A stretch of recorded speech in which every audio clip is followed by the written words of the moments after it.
Les gars, aujourd'hui j'aimerais vous parler d'une crypto qui est très populaire et ce depuis quelques années dans l'espace crypto et qui a d'ailleurs plutôt bien fonctionné au cours de ce cycle, mais tout de même beaucoup de personnes s'attendaient à plus de sa part. Alors aujourd'hui il faut que je vous parle de ce qui devrait se passer pour cette crypto en particulier, et soit dit en passant bien sûr il s'agit de Cardano. Alors que devrait faire Cardano maintenant pour voir ce genre de gain explosif comme on a pu le voir par le passé? On va discuter de si je pense que ça risque de se passer ainsi que bien d'autres choses.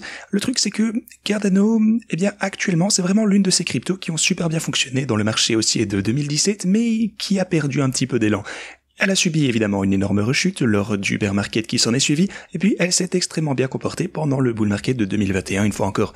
Bien sûr, comme la plupart des autres altcoins, elle a également connu le bear market de 2023, elle a également connu une énorme rechute, mais durant ce cycle, elle nous a proposé environ un x2 juste ici, et ensuite est revenue dans une tendance un petit peu plus à la baisse, jusqu'à ce qu'elle voie une belle poussée d'un x3 qui a commencé début novembre de l'année dernière. Cependant, en repensant au marché haussier précédent, 1 x 3, c'est totalement minuscule par rapport aux gains que Cardano a pu nous fournir par le passé. Ceci m'amène donc à la fameuse question sur laquelle on va se pencher au cours de cette vidéo, et comme je vous disais, il s'agit de savoir si oui ou non on risque de voir une poussée de taille similaire pour Cardano au cours de ce cycle, et si oui ou non elle pourra atteindre son précédent all-time high. Que devrait-il se passer? On va parler de ceci en détail. Alors bienvenue à tous, je m'appelle Maxime et je vous apporte chaque jour des nouvelles vidéos en français sur les crypto-monnaies en vous apprenant comment vous faire de l'argent sur ce marché. Si vous êtes nouveau sur cette chaîne, alors soyez sûr de vous abonner et d'activer la cloche dès maintenant. Ok, comme toujours, allons droit au but. Alors, déjà, comme on l'a fait pour les quelques dernières vidéos, est-ce que je hold moi-même du Cardano? J'utilise une stratégie de trading personnalisée qui me rapporte actuellement 625% de bénéfices annualisés.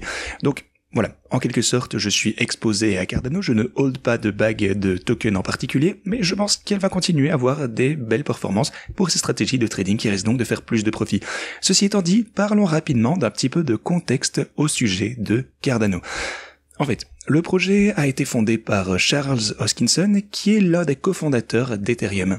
Il avait des idées différentes sur la façon dont la conception d'une blockchain pourrait être améliorée. Il a donc décidé de créer un Cardano qui a été lancé en septembre 2017.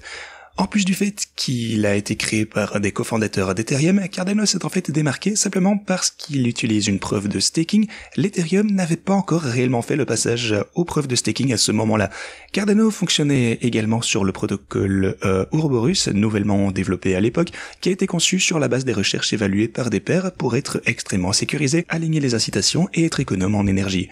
Alors, comme on peut le voir à partir de ce graphique, ces fonctionnalités ont toutes généré énormément de hype, et tout ceci, combiné à, en général, un biais haussier durant cette période, ça a conduit Cardano à voir environ 1 x 50 durant cette période, ce qui est juste absolument incroyable. Mais voilà, ce sont les facteurs qui ont en fait poussé ADA à avoir ces poussées de prix absolument incroyables.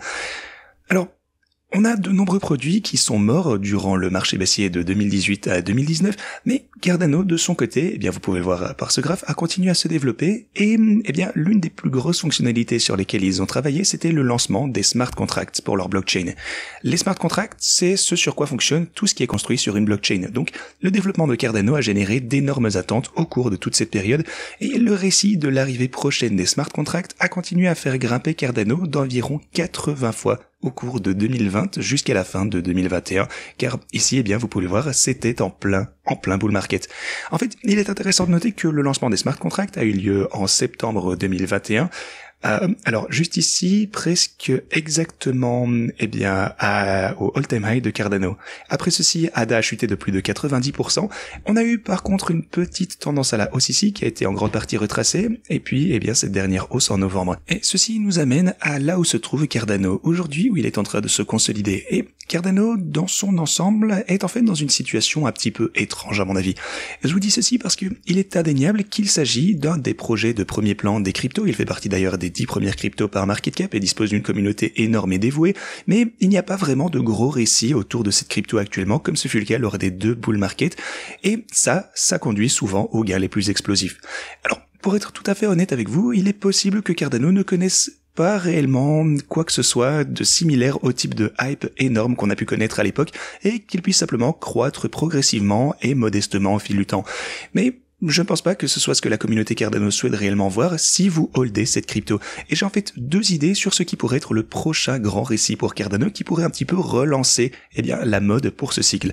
Alors, un gros mouvement que vous puissiez voir pour avoir le même battage médiatique, c'est vraiment ce qu'il faut absolument voir comme à l'époque. Alors, encore une fois, soyez indulgents avec moi, je vais passer en revue tout ce que vous devez savoir au cours de cette vidéo. Pour le coup, le premier de ces gros catalyseurs potentiels, pour moi, ce serait la connexion de Bitcoin à Cardano. Alors, pour en savoir un peu plus à ce sujet, écoutez ce court extrait du fondateur de Cardano.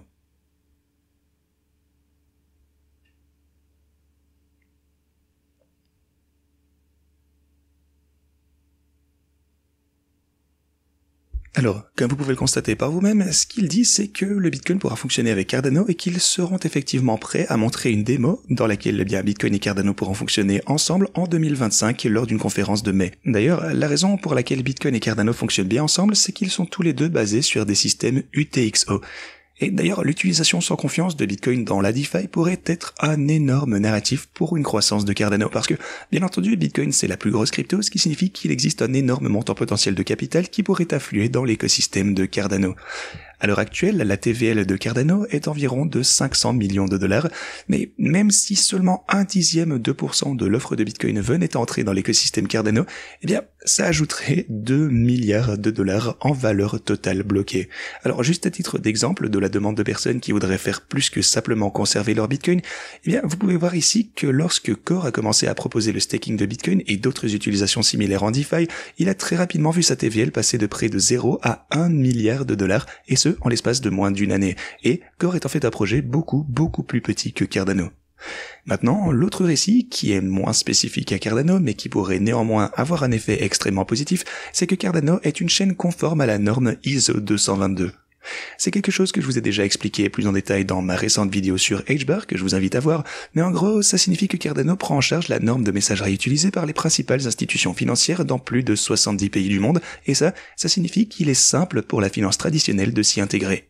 C'est probablement la raison pour laquelle, de la même manière que XRP, XLM ainsi que HBAR, Cardano a connu tout de même une belle augmentation après que Trump ait remporté les élections américaines en novembre. Et ça, c'est parce que tout le monde sait que son administration est en faveur des cryptos, et même au cours de la semaine dernière, on a déjà commencé à voir de grands pas en avant vers la facilitation du travail des banques et d'autres types d'entités de la TradFi pour commencer à finalement travailler avec les crypto-monnaies. Et donc, tout ceci, ce sont d'extrêmement bonnes nouvelles, mais avant qu'on puisse jeter un œil au graphique de Cardano et de spéculer un petit peu sur des objectifs de prix potentiels, ceci dit, j'aimerais vous expliquer comment je trade moi-même Cardano durant ce cycle. Alors, comme je vous le disais au début de cette vidéo, j'utilise une stratégie de trading personnalisée qui me donne actuellement, environ 625% de rendement annualisé. Bien entendu, si vous suivez la chaîne, vous connaissez les bots de trading, ça va fluctuer un petit peu avec la hausse et la baisse du prix de Cardano, mais essentiellement, il s'agit d'un algorithme qui m'aide à profiter de cette volatilité en achetant à la baisse et puis en prenant des bénéfices automatiquement à la hausse. Donc, ceci m'aide également à sortir de la position avant le prochain marché baissier, afin bien sûr que je n'ai pas à subir cette rechute de 90% ou quoi que ce soit d'autre qu'on est prêt à voir. Maintenant, si vous souhaitez utiliser vous-même ces stratégies de trading, vous pouvez le faire bien sûr, vous avez le lien Pionex ici en description. Inscrivez-vous tout d'abord en utilisant ce lien et puis vous pourrez réclamer les bonus de dépôt en utilisant ce lien. Ensuite, vous avez plus de 180 cryptos différentes avec le lien que vous avez juste ici. Mais, pour le coup, j'ai ajouté quelques liens spécifiques. Déjà, j'ai ajouté le lien du bot Cardano juste ici en haut dans la description, donc vous pouvez simplement cliquer juste ici. Ça va démarrer donc la stratégie pour vous automatiquement. Bien sûr, je vous parle également de Cardano dans mes vidéos journalières. Si vous souhaitez en savoir plus au jour le jour, je vous tiens au courant des stratégies de trading et tout le reste. Si vous souhaitez en savoir plus sur les bots, regardez ces vidéos d'ailleurs au sommet de la description qui vous expliquent comment ça marche. Assurez-vous d'en profiter donc si vous souhaitez utiliser les stratégies de trading. Mais avec ceci à l'esprit, examinons finalement le fameux graphique de Cardano en commençant ici sur l'intervalle hebdomadaire. Alors, ADA est encore bien loin, vous le voyez, de franchir le sommet historique qu'elle a pu établir lors du dernier cycle haussier, et ce prix se situe aux alentours des 3 $. Alors, si on regarde un petit peu plus loin, en arrière, vous pouvez voir que la résistance la plus récente que Cardano a pu retester, c'est en fait le sommet historique de son cycle de 2017. Alors, depuis qu'on s'est fait rejeter à partir de ce sommet, eh bien en fait on est entré dans cette range entre le sommet du début de 2024 et cette fourchette clé juste ici. Alors si vous zoomez sur le graphe journalier, cette fois vous pouvez voir qu'il s'agit en quelque sorte d'un pattern en triangle qui est en train de se former au cours de cette consolidation. Si ce pattern devait se dérouler pleinement jusqu'à son apogée, alors ADA pourrait se consolider peut-être même pendant presque un mois à partir de maintenant. Mais bien entendu, il n'est pas rare que le prix sorte de ses limites avant le sommet du pattern en triangle. Alors, une autre chose que j'aimerais vous montrer ici, c'est le graphique de Cardano contre le Bitcoin cette fois, qui forme également un pattern en triangle que vous pouvez voir juste ici, et selon que vous préfériez utiliser les mèches ou les corps de chandelle, eh bien, ça pourrait peut-être être atteint à peu près au même moment que son pattern sur sa paire en USD, donc ce sera un moment clé vraiment pour prêter attention aux objectifs de prix. Sinon d'ailleurs, en parlant d'objectifs de prix, il y a quelques facteurs différents à prendre en compte. Tout d'abord, tout scénario que vous envisagez doit également prendre en compte la position que vous prenez, que vous pensez avant chaque cycle crypto dans son ensemble. Si vous ne pensez pas qu'on a beaucoup plus de potentiel de hausse pour le Bitcoin et que ce cycle est presque terminé, alors vous ne voudrez probablement pas holder d'altcoins du tout. Mais si vous pensez toujours que le Bitcoin va augmenter, ce qui est mon cas bien sûr, alors il existe quelques scénarios différents que vous pourriez envisager pour Cardano. Tout d'abord, si vous souhaitez rester simple et vous baser sur des performances historiques, eh bien vous pourriez considérer le premier cycle comme un gain de x50 à partir du bottom jusqu'au pic, et durant le dernier cycle, on a fait un x80. Donc à partir de ce cycle, à partir du bottom absolu, Cardano est en hausse d'environ x3 au prix actuel, ce qui laisserait de la place pour des gains d'environ 16 à x27. Cependant, il est important de noter que Cardano a commencé le cycle avec une capitalisation boursière beaucoup plus importante que durant les cycles précédents. Il n'est donc pas extrêmement réaliste de se baser uniquement sur les rendements historiques. D'ailleurs, une autre façon de former des objectifs de prix plus spéculatifs quant à ce que le prix de Cardano pourrait faire au cours de ce bull market, eh bien, il s'agirait plutôt logiquement de le comparer à ses compétiteurs potentiels comme Solana et Ethereum. Alors, au prix actuel, si vous voulez envisager que Cardano pourrait renverser Solana, il lui faudrait faire un x3 à partir d'ici. Pour passer au-dessus du market cap d'Ethereum, Cardano aurait besoin de faire un x 11,5. Mais, si vous pensez que ce cycle n'est pas terminé, il est également logique de supposer que Solana, Ethereum et Cardano bien sûr, ainsi que de nombreuses autres cryptos, vaudront en fait beaucoup plus que maintenant lorsque le cycle se terminera finalement. Donc, vous pourriez considérer ce que devrait valoir Cardano dans ce cas en vous basant sur une valeur historique. Dans ce cas, en supposant que Cardano pourrait dépasser le sommet historique du market cap d'Ethereum, eh bien, il devrait être multiplié par 16 par rapport à son prix actuel. Alors, quelle que soit la manière dont vous choisissez de former votre propre objectif de prix, le plus important c'est que si vous êtes bullish sur Cardano ou sur n'importe quel autre crypto, eh bien, vous devrez profiter de toute augmentation de prix qui va se produire, et c'est pourquoi je pense que les stratégies de trading que j'utilise sont vraiment un outil formidable et extrêmement efficace. Comme je vous le disais, elles vous permettent d'entrer dans une position et d'être exposé à la hausse de toute crypto, tout en profitant de n'importe laquelle volatilité en fait au court terme qu'on peut constater en cours de route. Quoi qu'il en soit, j'aimerais savoir ce que vous pensez de Cardano. Faites-moi part de vos réflexions à ce sujet en description, en commentaire de cette vidéo. Est-ce que vous souhaitez que je continue à vous tenir au courant d'éventuelles mises à jour sur ce récit, selon lesquelles eh bien, la DeFi Bitcoin pourrait également migrer un petit peu vers Cardano? On verra bien comment ça se présente de toute façon. Laissez-moi eh bien, vos avis en section commentaires. Je sais que Cardano a vraiment une communauté incroyable, alors j'attends de vous entendre. J'espère que vous avez apprécié cette vidéo et moi je vous dis à la prochaine.